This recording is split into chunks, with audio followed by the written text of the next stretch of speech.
You're listening to Trademarks Made Easy.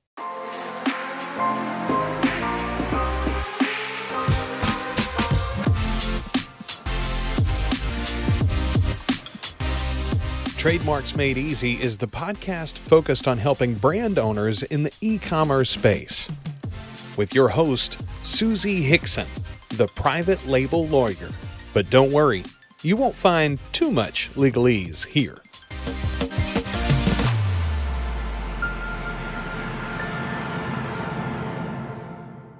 Well, hey there. I'm your host, Suzi Hixon, also known as the private label lawyer. I'm doing something a little bit different in today's podcast. Today, I'm talking about a couple trademarks that I absolutely love and why. Strawsome and SummerSalt. Not only are these two great brand names with two great missions, I just love their brand names. And remember that brand name is the anchor or the tether from the products to the brands themselves. So not only are these trademarks unique and impressionable, but they also make their customers, including me, smile. I love brand names that elicit that emotional response in consumers. And as a consumer of both of these brands, they've certainly elicited an emotional response in me. And I'll be going back time and again to purchase from these companies, either for myself or for gifts. So enjoy today's episode, and I'll see you on the other side. I want this to be very casual and informative, and I'm going to start doing these Trailblazing Trademark Facebook Live events maybe about once a week. And of course, one of the big things I want to do, and I mentioned this earlier when I was doing a little testing, was that the big goal of this is to educate you all on how to select a really strong trademark from both the marketing and the legal perspective. And I harp on this a lot. I talk about it a lot, that sometimes legal and sometimes marketing seem to sort of disagree with each other.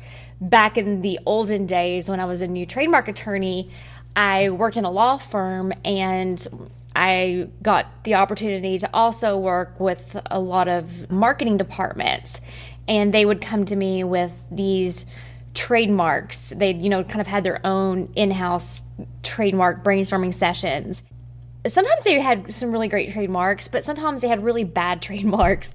Usually the issues that I saw were trademarks that were too descriptive of what the underlying product or service was, or they didn't do their own internal preliminary or cursory or knockout searches.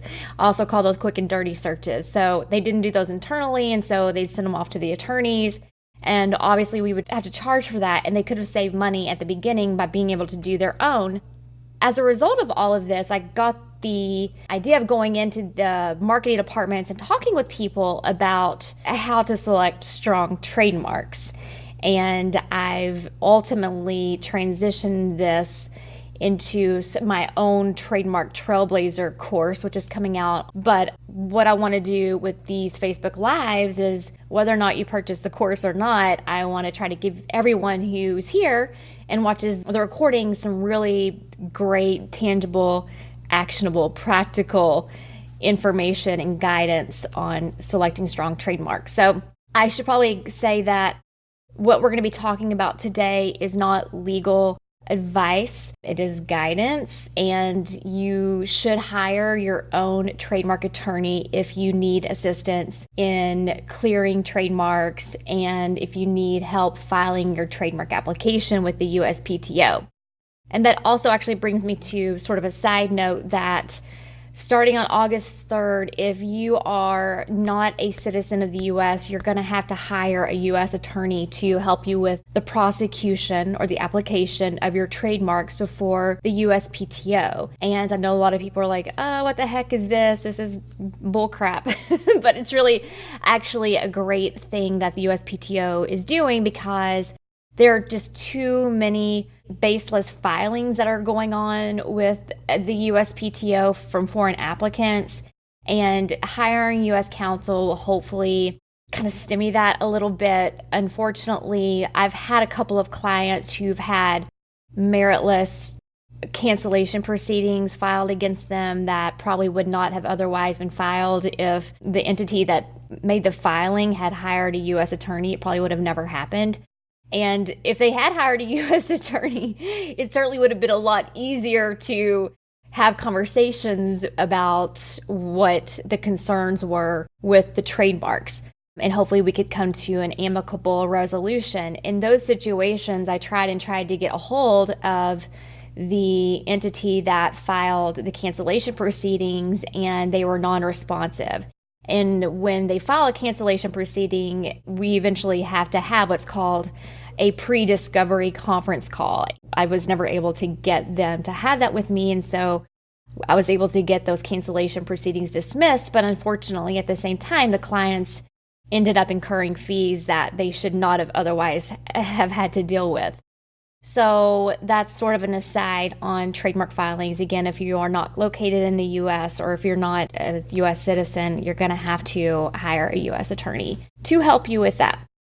I think it's a good rule change, and actually it's going to be aligned with many foreign jurisdictions.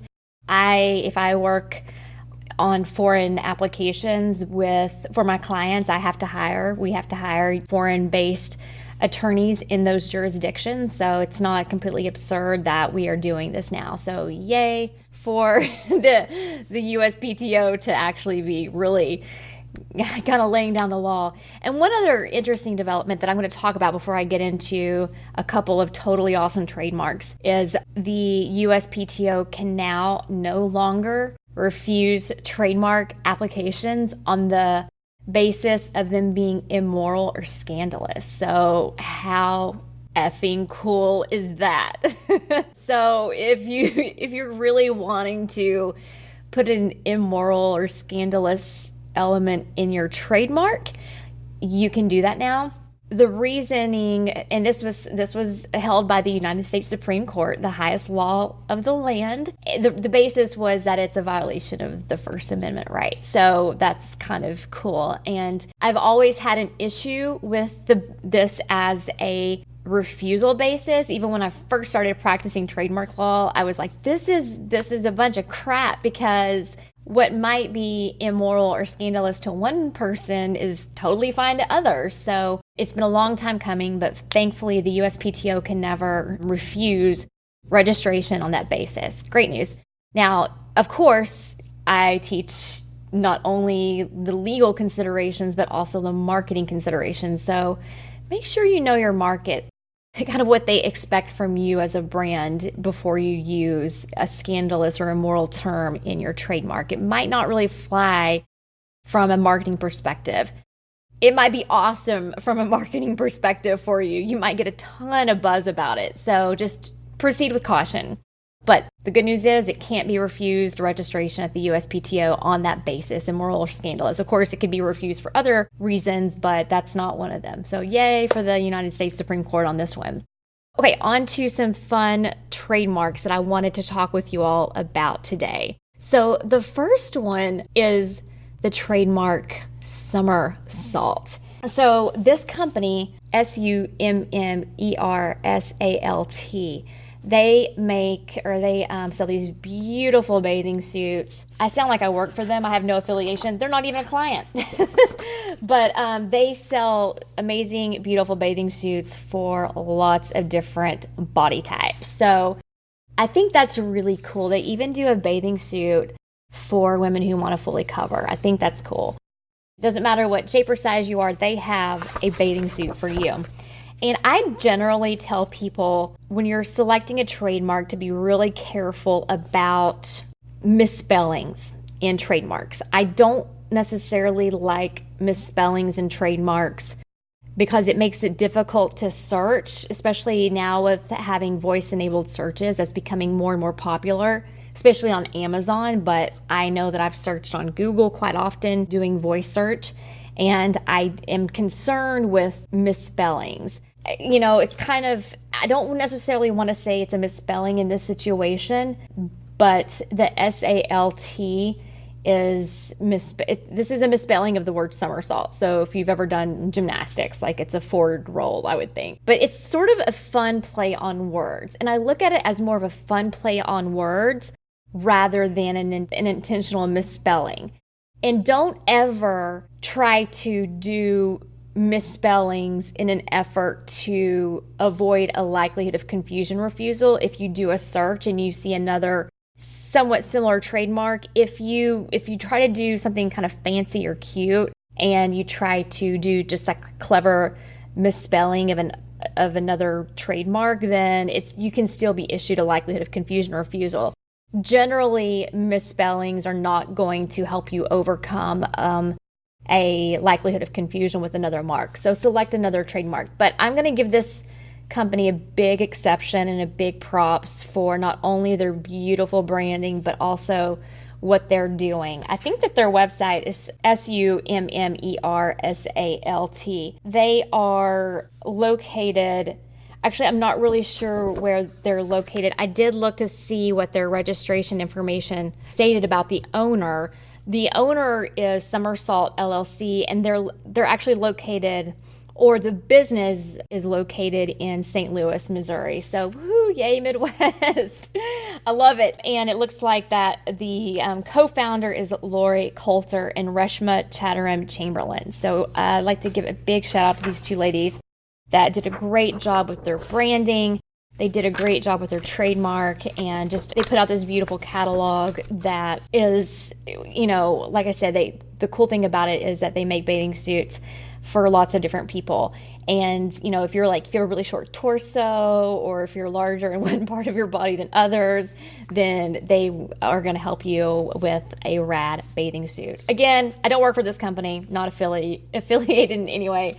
They're not even my client, but I think they are awesome. And if you are a brand owner and you do want me to feature your totally awesome trademark on Trailblazing Trademarks, just shoot me an email, Suzi@theprivatelabellawyer.com, and I'll take a look at it and see if it is worthy of being a totally awesome trademark, a trailblazing trademark. So another trademark that I want to talk about is from a company called Strawsome. And Strawsome makes these beautiful glass straws. They're not cheap, but the cool thing about these is that, you don't throw them away. They don't end up in landfills, and they have really cool designs. Their website is strawsome.com. Again, I'm not affiliated with them at all. They're not a client. I have spoken with one of the owners. They're fantastic. They're doing some really cool things, but one of the reasons I like this trademark is that it's like a pure portmanteau. And that's spelled, oh my gosh, don't make me spell that. Port, Portmanteau, portmanteau. So make sure that you look up portmanteaus. I think that portmanteaus are really the sweet spot of the sweet spot when it comes to creating trademarks. I always say that the best trademarks are trademarks that are actually created and not necessarily selected or found. So a portmanteau is when you have two different words and you kind of squish them together. And we use these fairly often, and we might not even really realize that we're using them because some portmanteaus have become so ingrained in our general conversations that we don't realize that they're a portmanteau. So an example would be brunch, which is the word brunch and breakfast and lunch. Another example would be spork, which would be spoon and fork. Those silly looking things that have like a spoon with some prongs on it, that's a spork. So what I suggest when you are going down the road of creating a trademark, assuming that you don't want an arbitrary mark, which is basically an arbitrary term is when you have a real word associated with your product or services, but it doesn't actually describe it in any way. So an arbitrary term could be Apple for computers. That's an example of an arbitrary trademark. I think that arbitrary trademarks are getting harder to protect and enforce, but portmanteaus, which are actually sort of suggestive terms, are really that sweet spot of the sweet spot, like I said. So if you could think of maybe a couple of elements that allude to or describe your underlying product and kind of squish them together, then you might be able to come up with your own portmanteau.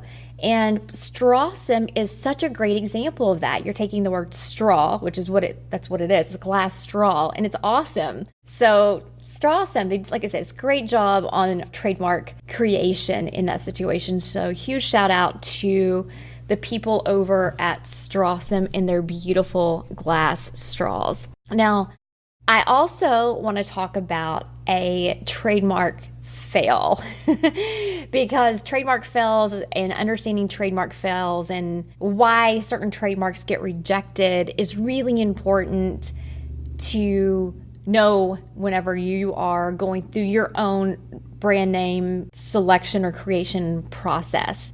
Now, I've been doing this for a while, so I can usually look at a trademark pretty quickly and know like what the issues are going to be, particularly from the legal perspective. I may or may not know what your particular market wants, but unless we discuss that. But I do know when I look at a trademark that it may, have some issues during the application process. And obviously getting those trademarks registered is just really half the battle. So a trademark that I recently came across that I have some issues with, I'm pulling this up, it's called Toddler, Toddle, Toddler Copenhagen. And they sell tableware like forks, knives, spoons, razors, and hunting knives. And they also have a pending application for household or kitchen utensils. So when they filed this application with the USPTO, it was rejected multiple times on the basis that it's geographically deceptive. And not only were they issued multiple refusals on this basis, the owners appealed to the Trademark Trial and Appeals Board, who agreed with the examining attorney that Toddler Copenhagen is geographically deceptive. And this is something I really tell people, like, if you just be very cautious if you want to use a geographic indicator as a part of your trademark. These made a little more sense like years and years ago before the rise of e-commerce, but now people don't really care as much about where a product came from. Now there are exceptions, and there are exceptions to exceptions, but this trademark, Toddler Copenhagen, was refused because it has the element Copenhagen, because it is geographically deceptive. And I'm going to talk a little bit about this process. So basically the applicant, the owner of Toddler Copenhagen, said that because the Copenhagen style is well understood in design, which I don't know what that means, maybe something minimalist, I'm not really sure. But they argue that the mark does not refer to the geographic location itself so as to deceive customers. And I think that was actually a pretty good argument. But the Trademark Trial and Appeals Board just didn't buy it, and they unanimously affirmed that refusal to register the mark. They sided with the examining attorney. And from my experience, the Trademark Trial and Appeals Board sides with an examining attorney 75% of the time, if not more. So just keep that in mind. But marks that this geographically deceptive refusal prohibits registration of a mark that, when used on or connection with the goods of the applicant, is primarily geographically deceptively misdescriptive of them. Again, that's quite a mouthful, but the marks that meet the following 4 criteria are barred from registration. So they have to meet the 4 criteria that I'm going to go into. The primary significance of the mark is a generally known geographic place. So that first one really cuts against the applicant here because Copenhagen is a fairly well-known geographic location. The goods do not originate in the place identified in the mark. The applicant admitted that our goods do not originate here. So another one that really cut against the applicant. Purchasers would be likely to believe that the goods originate in the geographic place identified in the mark. The board held that purchasers would likely believe that the goods originated in Copenhagen, when in fact they did not, therefore leading to that deceptively misdescriptiveness. And then finally, the misrepresentation would be a material factor in a substantial part of the relevant consumer's decision to buy those goods. So people would look at that and be like, oh, this product came from Copenhagen, so I'm going to buy these kitchen utensils. Just keep in mind that anytime you're using a geographic indicator, you could run into issues with the USPTO. If you're just starting out with trademark selection, then in most situations, it makes sense to avoid geographically descriptive terms. Of course, I harp on not using descriptive terms, obviously, but geographically descriptive terms are sort of a subset of that. And that's actually something that I go into in my course. But there is a little tip here that whenever you're arguing something with the Trademark Trial and Appeals Board, you have to be really careful about properly attaching and including your exhibits, and that's something that the applicant failed to do here. And that's why it is sometimes helpful to have an attorney help you with submitting the proper exhibits during the trademark application process, because it could help you in the future and you're not necessarily seeing all of the practical implications of failing to provide proper evidence to substantiate your argument. So those are my 3 trademarks that I wanted to talk about today. The 2 trailblazing trademarks, again, SummerSalt, which is a fun play on words of the word somersault, but using the word spelled as SUMMER, and salt, SALT, how fun that is. One thing I wanted to mention too, I thought was kind of cool about this, about the design of the mark. Of course, the A is a standard character, but in the logo, they have the A upside down. I think that's kind of fun, and just kind of makes that mark a little bit more impressionable. Again, the other fantastic, totally awesome trademark is Strawsome. So make sure you go check them out and support them if you want to. And then finally, the trademark fail of the day is this geographically deceptive trademark, Toddler Copenhagen. Again, be really careful about using those descriptive terms in your trademarks, especially if you're just starting out. That's a road that you don't have to go down. So I can understand, like, if you've used a trademark for several years and you want to try to file it, see if you can get it through, it's totally understandable. But just keep in mind that you possibly will run into problems with a geographic term in your trademark. So if you're just starting out, think about what other awesome terms you could possibly use as part of your trademark. If you have found this of value, make sure you share it with your friends. And make sure you go to my website, which is www.theprivatelabellawyer.com. There is a checklist there for you of brand protection tips. And I would love for you to go grab that, and hopefully it can help you with your e-commerce and private label business. And again, if you have a trailblazing trademark, please let me know. I'd love to talk about it and give you a shout out. Well, that's all for today's episode. Thank you so much for tuning in. I hope you loved it, and I hope you found it of value. Now, are you ready to learn about how you too can create your very own trailblazing trademark for your private label business? Well, good news. I have developed my very own brand creation blueprint called the Trademark Trailblazer. If you or anyone you know is about to go down the road of brand name creation, the Trademark Trailblazer is the exclusive blueprint I use when creating strong brand names from both the legal and marketing perspective for my clients. So make sure you go to trademarkquickstart.com to grab my free brand name creation Trademark Trailblazer Quick Start bundle today. And remember, never stop learning. Thanks for listening to Trademarks Made Easy with Suzi Hixon, the private label lawyer. If you enjoyed the show, please subscribe anywhere you find podcasts or at theprivatelabellawyer.com. Remember, the information provided in the Trademarks Made Easy podcast should not be construed as legal advice. It's for informational and entertainment purposes only. It should not be considered a substitute for legal advice. Also, I'm not your attorney. You should engage with an attorney to discuss your specific legal issues. And finally, while I have taken precautions to ensure that the content of my podcast is current and accurate, errors can occur, and thankfully, like us, the laws are ever evolving.